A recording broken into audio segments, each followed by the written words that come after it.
What's up guys, welcome back to the channel. My name is Jordan and today is episode number 7 of the exterior transformation of the Datsun 280Z.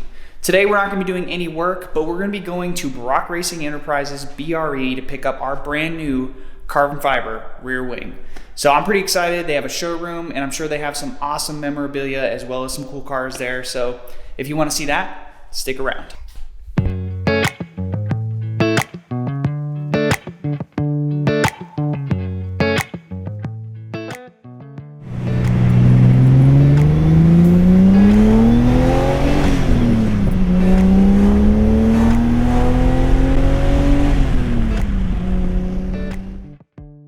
In the past, I've gotten my exterior modifications from Motorsport Auto, and that includes the carbon fiber front valence and as well as their fiberglass BRE rear wing.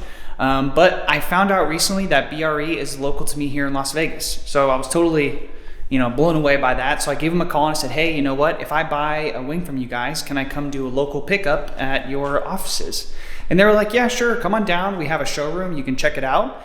And I was like, can I bring my camera? They're like, yeah, sure. So let's do it. Let's hop in the car and get over there.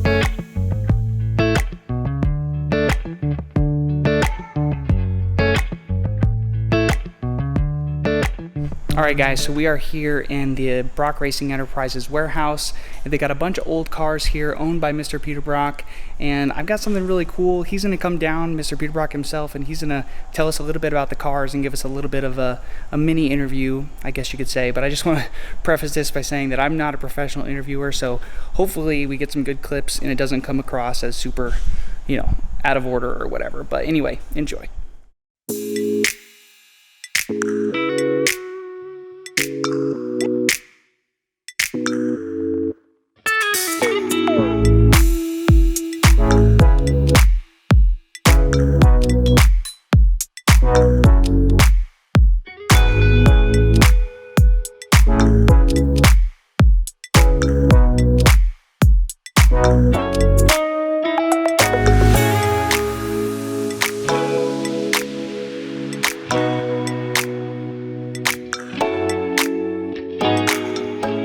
So we decided to build our own car, and we had like $1.98. We didn't have any money to do it at all. Oh my gosh. So we couldn't Sounds get like it. every racer, right? Every racer has literally Same no problem, money, and yeah. the ones that make it through, they find how to make it happen, right? Yeah. So even though we were running Ford engines, we couldn't get Ford sponsorship because all the money they had was going to their project, and of course they have the corporate ego for their own thing. Right. So it was Goodyear that sponsored building our car. Wow. And we only had 90 days to build it. First drawing, and just laid it out on the accounting room floor. That was the only cheap, clean area that we had to do it. So I laid it all out there, and then we built the car in 90 days. And of course, it was really fast. And the minute we went anywhere, we were quicker than anything out there. So we took it to Daytona for the first time. That's where it got its name. Right. Because when we were building it, there was a lot of controversy in the shop whether this funny looking car with a strange looking roof line and the chopped off tail would work. Hey, I don't think it's that funny looking. Well, it was that time. It was really funny looking because everything at that time went down to a point in the back end, which was all styling that had been developed since the 1920s. So that was considered the way to go. But the Germans in '37 had figured out the chopped off tail was a much more efficient aerodynamics. So that was applied to the car, but since nobody in the United States had seen anything like that at that time, there was a lot of controversy in the shop and nobody thought it would work. So only a small group of us built the car, and then as soon as it went fast, then everybody dived in and finished it up, and then we went to Daytona. Well, and a lot of that had to do with the shape of it, right? Because you were very into the aerodynamics of everything. The shape, because it was a standard roadster, it had to be built on that under the rules.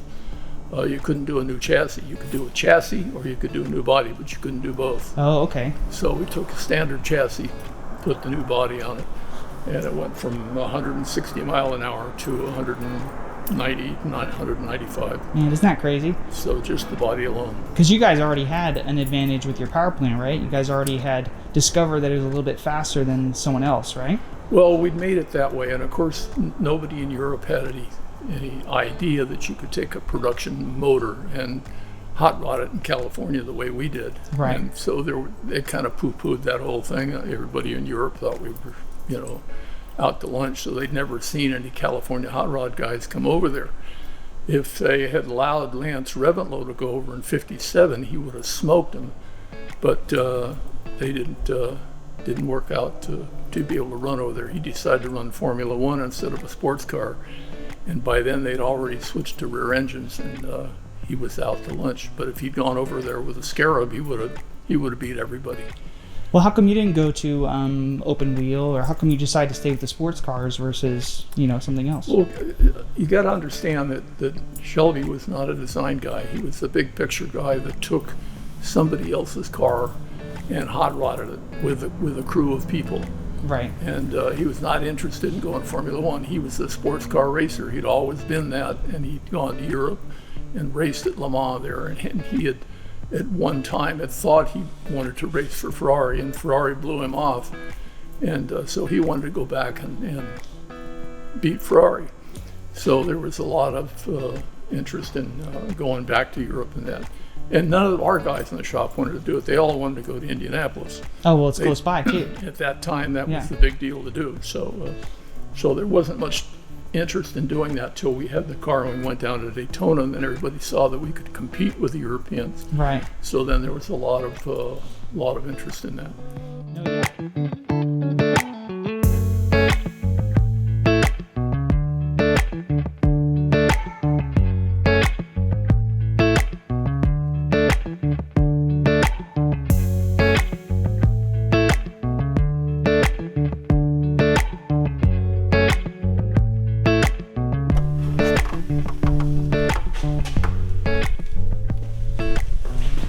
And we're back with the new carbon fiber wing, and I'm really stoked about this wing. It's a little bit taller, a little bit wider than the one that I have on right now, so it's going to look a little bit more aggressive, which I'm excited about. And huge shout out to the guys over there at Brock Racing Enterprises. It was great to talk to Peter Brock himself, and a huge shout out to Devin, one of their employees, for setting it up.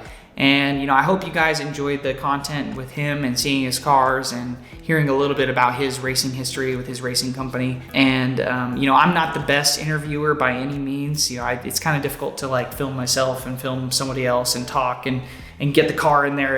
I'm still working on it. I'm not the best at that. So regardless of all that, I hope you guys enjoyed the content anyway. And if you did, like the video, subscribe to the channel, and we'll see you guys next time.